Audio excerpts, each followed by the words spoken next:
Halo semuanya, perkenalkan kami dari SGD A6 akan mempresentasikan mengenai student project kami yang berjudul Sarkopenia pada usia lanjut.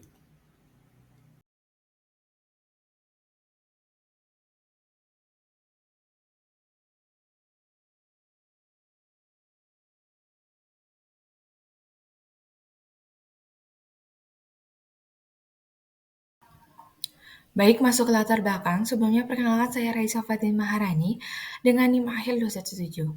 Saat ini, Indonesia mengalami penuaan penduduk yang signifikan dengan 25,6 juta penduduk lanjut usia pada tahun 2019 dan diperkirakan akan mencapai 63,3 juta pada tahun 2045. Peningkatan usia berhubungan juga dengan masalah kesehatan, di antaranya adalah sarkopenia, yang mengacu pada penurunan massa otot dan kekuatan otot seiring bertambahnya usia. Sarkopenia ini sering dianggap sebagai perubahan fisiologis yang normal, sebagai efek dari proses penuaan dan biasanya tidak mendapatkan perhatian. Padahal sarkopenia ini dapat menjadi awal mula sebuah penyakit lain, seperti diabetes, osteoporosis, penyakit jantung, hipertensi, dan kanker pada lansia. Oleh karena itu, diperlukan eksplorasi mendalam mengenai sarkopenia, mulai dari definisi, etiologi, epidemiologi, patofisiologi, tanda gejala, diagnosis hingga tata laksana dan prognosis. Penting bagi profesional kesehatan dan semua yang mencari upaya pencegahan dan pemeliharaan kesehatan optimal pada usia lanjut. Berdasarkan pemaparan latar belakang tersebut, dirumuskanlah masalah untuk mengetahui definisi, etiologi, epidemiologi, patofisiologi, tanda gejala, diagnosis banding, penata laksanaan, dan prognosis dari sarkopenia pada usia lanjut. Baik, sekian dari saya akan dilanjutkan oleh rekan saya. Terima kasih. Sebelumnya perkenalkan, nama saya Eka Jutasari dengan 3 digit NIM terakhir 226.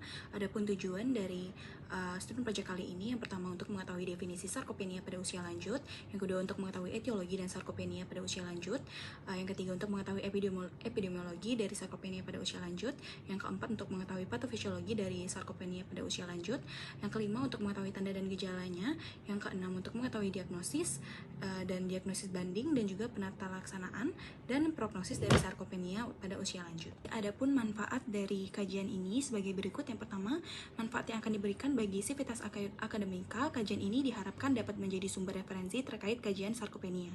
Yang kedua, manfaat yang akan diberikan bagi masyarakat. Kajian ini diharapkan dapat memberikan informasi mengenai definisi, etiologi, epidemiologi, patofisiologi, tanda gejala, diagnosis banding, tata laksana, dan prognosis dari sarkopenia pada usia lanjut.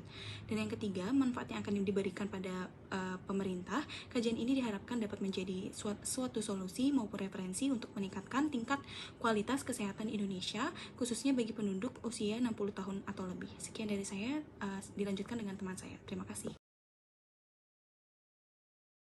Pagi, siang, atau sore dokter dan juga teman-teman sekalian. Sebelumnya perkenalkan nama saya Mariti Parbaswari dengan 3 digit NIM terakhir 179. Di sini saya akan menjelaskan mengenai definisi sarkopenia pada usia lanjut. Jadi sarkopenia ini didefinisikan sebagai hilangnya kekuatan otot rangka dan juga massa otot secara progresif yang berhubungan dengan proses penuaan yang terjadi secara tidak sengaja. Sarkopenia dapat terjadi pada usia lanjut yang sehat dan umumnya disertai inaktivitas fisik, penurunan mobilitas, cara berjalan yang lambat, serta ketahanan fisik yang rendah. Massa otot di tubuh manusia yang menyumbang sebesar 60% dari massa tubuh, yang dimana perubahan patologis pada jaringan penting yang aktif secara metabolik akan menyebabkan timbulnya konsekuensi besar bagi usia lanjut. Dampak kesehatan yang merugikan yang dipengaruhi oleh sarkopenia ini itu seperti hilangnya fungsi, kecacatan, dan juga kelemahan. Sarkopenia sering dikaitkan dengan keadaan penyakit akut dan juga kronis atau bahkan dengan insiden jatuh yang lebih besar. Dan pada penyakit kronis sendiri sering dikaitkan dengan rheumatoid arthritis atau RA pada wanita. Sarkopenia baru-baru ini menerima kode International Classification of Disease atau ICD-10 yang spesifik untuk membedakannya dari penyakit serupa atau penyakit penyerta yang berindikasi pada pengecilan otot. Sekian dari saya, akan dilanjutkan oleh teman saya. Terima kasih. Perkenalkan, nama saya Kade Hari Surya Putra Wibawa dengan 3 digit NIM terakhir 237. Izin menjelaskan tentang etiologi sarkopenia pada usia lanjut. Jadi sarkopenia pada usia lanjut ini berhubungan dengan sejumlah faktor yang dapat memperparah tingkat keparahannya. Jadi ada yang pertama, ada faktor pribadi, yang dimana usia dan jenis kelamin telah diketahui mempengaruhi berupa umum sarkopenia. Selain itu, peristiwa awal dalam kehidupan seperti berat badan lahir yang rendah dapat meningkatkan risiko sarkopenia di kemudian hari. Yang kedua, ada faktor hormonal, yang dimana proses penuaan terkait dengan peradangan dengan sejumlah jalur hormonal seperti testosteron, estrogen, hormon pertumbuhan yang memiliki peran dalam penurunan massa otot. Yang ketiga adalah gaya hidup. Jadi gaya hidup yang mencakup penurunan asupan protein, kurangnya aktivitas fisik, penggunaan alkohol yang berlebihan, dan merokok terkait dengan risiko tinggi sarkopenia. Kebiasaan beristirahat lama, tidur yang kurang, dan kurangnya gerakan juga dapat berkontribusi pada kehilangan massa otot pada lansia. Yang terakhir ada kondisi kesehatan kronis, yang dimana berbagai kondisi kronis seperti gangguan kognitif, masalah jantung, diabetes, dan penyakit organ dalam tahap akhir dapat mempercepat kehilangan massa otot dan kekuatan tubuh seseorang. Mungkin sekian dari saya. Terima kasih. Baik, sebelumnya di sini perkenalkan saya Karisma dengan 3 digit NIM terakhir 009, izin untuk melanjutkan epidemiologi sarkopenia pada usia lanjut.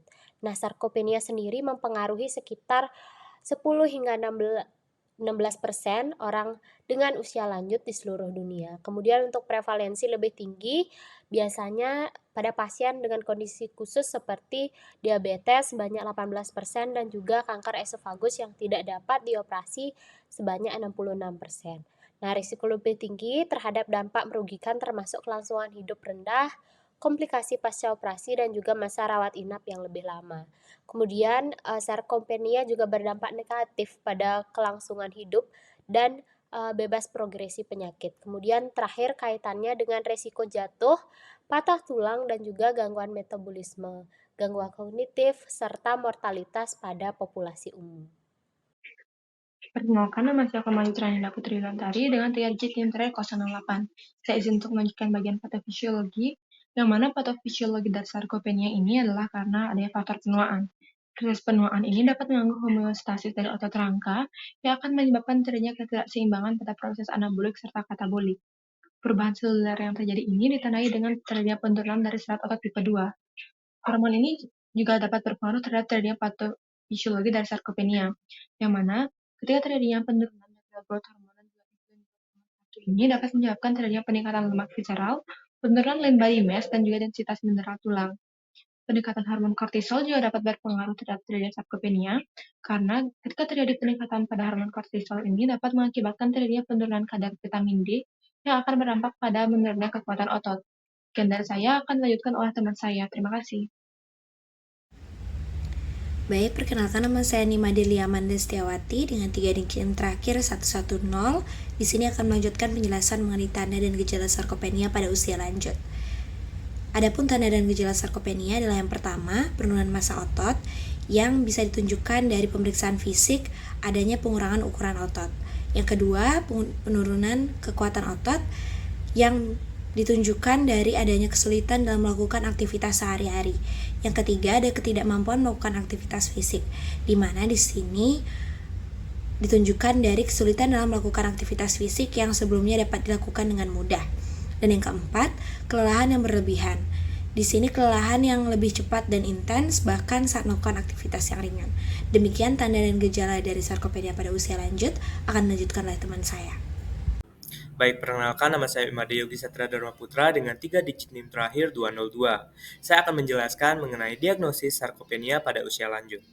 Sarkopenia merupakan kondisi progresif pada otot skeletal yang melibatkan risiko tinggi terhadap komplikasi seperti jatuh, fraktur, disabilitas fisik, dan kematian. Menurut definisi European Working Group on Sarcopenia in Older People pada tahun 2010, sarkopenia dapat didiagnosis berdasarkan rendahnya massa dan fungsi otot, yang dapat diartikan sebagai kelemahan otot atau performa fisik yang kurang optimal. Studi-studi terbaru menunjukkan bahwa kelemahan otot lebih berpengaruh dibandingkan massa otot dalam memprediksi risiko komplikasi. EWG SOP tahun 2018 juga mendorong penekanan pada kelemahan otot sebagai parameter utama, mengingat kekuatan otot mencerminkan fungsi otot secara umum. EWG SOP pada tahun 2018 menggambarkan proses diagnosis sarkopenia dalam 4 tahap, yaitu menemukan kasus, menilai kasus, mengonfirmasi kasus, dan menilai derajat keparahan. Baik, terima kasih atas kesempatannya. Sebelumnya perkenalkan, saya Ana Agung Ayu Astiningsih dengan 3 digit NIM terakhir 210. Mohon izin untuk menjelaskan mengenai pendekatan EYG SOP tahun 2018 dalam diagnosis sarkopenia. European Working Group on Sarcopenia in Older People atau EYG SOP pada tahun 2018 menekankan kelemahan otot sebagai parameter utama dalam diagnosis sarkopenia. Proses diagnosis sarkopenia menurut EYG SOP tahun 2018 melibatkan 4 tahap utama. Yang pertama adalah menemukan kasus. Proses dimulai ketika pasien melaporkan gejala atau tanda terkait sarkopenia, seperti kejadian jatuh, rasa lemas, gerakan lambat, kesulitan bangkit dari duduk, penurunan berat badan, atau penurunan massa otot. Yang kedua ada menilai kasus. Kekuatan otot dinilai dengan mengukur kekuatan genggaman menggunakan alat dinamometer portable yang terkalibrasi. Kelemahan genggaman dianggap signifikan jika kurang dari 26 sampai 30 kg untuk laki-laki atau kurang dari 16 sampai 20 kg untuk perempuan. Yang ketiga ada mengkonfirmasi kasus. Proses ini melibatkan pengukuran massa otot yang dapat diestimasi melalui berbagai metode seperti DEXA, BIA, CT, dan MRI. Yang keempat ada menilai derajat keparahan. Setelah diagnosis sarkopenia dikonfirmasi melalui penurunan massa otot, langkah selanjutnya adalah menilai tingkat keparahan sarkopenia dengan mengukur performa fisik. Evaluasi performa fisik melibatkan kecepatan berjalan, SPPB, dan TUG. Perlu dicatat bahwa pemeriksaan performa fisik mungkin tidak dapat digunakan pada pasien dengan demensia, gangguan berjalan, atau masalah keseimbangan. Mungkin sekian yang dapat saya sampaikan, saya kembalikan dengan teman saya yang lain. Terima kasih.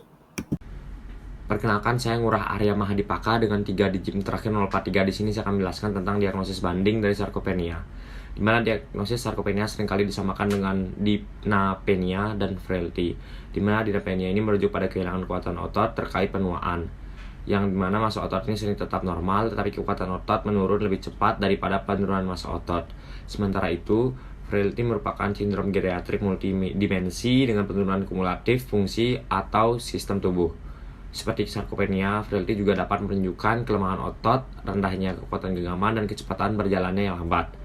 Perbedaan utama antara frailty dan sarkopenia terletak pada karakteristik frailty sebagai suatu sindrom geriatrik, sementara sarkopenia dianggap sebagai suatu penyakit. Frailty mengakibatkan penurunan berbagai sistem fisiologis tubuh dengan konsekuensi negatif pada dimensi fisik, kognitif, dan sosial. Beberapa indikator yang digunakan untuk menilai frailty mencakup the Groningen Frailty Indicator and the Frailty Index of Rockwood. Mungkin sekian dari saya, terima kasih akan dilanjutkan oleh teman saya. Baik, untuk penata laksanaan sarkopenia pada usia lanjut, kita dapat mengusahakan beberapa hal. Yang pertama yaitu latihan fisik, kemudian memberikan asupan nutrisi yang adekuat, pengelolaan kesehatan secara umum, pengawasan medis yang teratur. Selain itu, kita juga dapat melakukan terapi hormon dan juga yang paling penting yaitu pencegahan jatuh. Mungkin sekian dari saya ucapkan terima kasih. Perkenalkan, saya Ideo Madeca Edi Putra dengan NIM akhir 133. Izinkan saya untuk melanjutkan pembahasan mengenai prognosis sarkopenia pada usia lanjut. Prognosis sarkopenia sangat bergantung pada usia, penyakit penyerta, fall, dan patah tulang. Selain itu, pasien dengan sarkopenia, terutama pada usia lanjut, yang menjalani prosedur pembedahan, memiliki hasil yang kurang baik dibandingkan mereka yang tanpa sarkopenia. Hal ini termasuk peningkatan risiko komplikasi pasca-operasi, fall, LOS, patah tulang, serta morbiditas dan mortalitas yang lebih tinggi tentunya. Sebenarnya prognosis sarkopenia itu sendiri masih belum pasti dan belum sepenuhnya diteliti dengan baik. Meskipun bukti yang konsisten menunjukkan bahwa sarkopenia ini merupakan indikator prognosis buruk pada beberapa kondisi medis dan prosedur pembedahan. Sekian dari saya, terima kasih.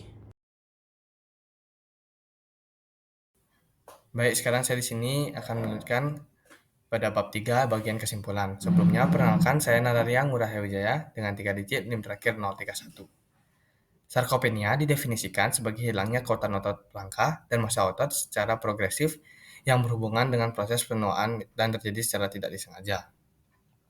Sarkopenia merupakan kondisi yang dapat terjadi pada usia lanjut yang sehat dan umumnya disertai inaktivitas fisik, penurunan mobilitas, cara berjalan yang lambat, serta ketahanan fisik yang rendah. Ada beberapa hal yang dapat menyebabkan sarkopenia, seperti faktor pribadi, faktor hormonal, gaya hidup, kondisi kesehatan yang kronis. Penanganan sarkopenia pada usia lanjut melibatkan beberapa strategi, yaitu seperti latihan fisik, asupan nutrisi yang adekuat, pengelolaan kesehatan umum, dan pengawasan medis secara teratur. Mungkin sekian dari saya. Terima kasih. Baik, di sini saya akan melanjutkan pada bagian saran. Yang pertama itu bagi pembaca disarankan untuk membaca dan memahami isi dari student project ini yang mengkaji tentang sarkopenia pada usia, sehingga pengetahuan dan ilmu yang diberikan dapat tersampaikan dan diterapkan dengan baik. Yang kedua, bagi pihak kampus, kami menyarankan untuk pihak kampus agar dapat menempatkan student project ini di perpustakaan agar bermanfaat bagi aktivitas akademika yang ada di Universitas Udayana. Mungkin sekian dari saya, terima kasih. Baik, sekian dari presentasi kami ucapkan terima kasih.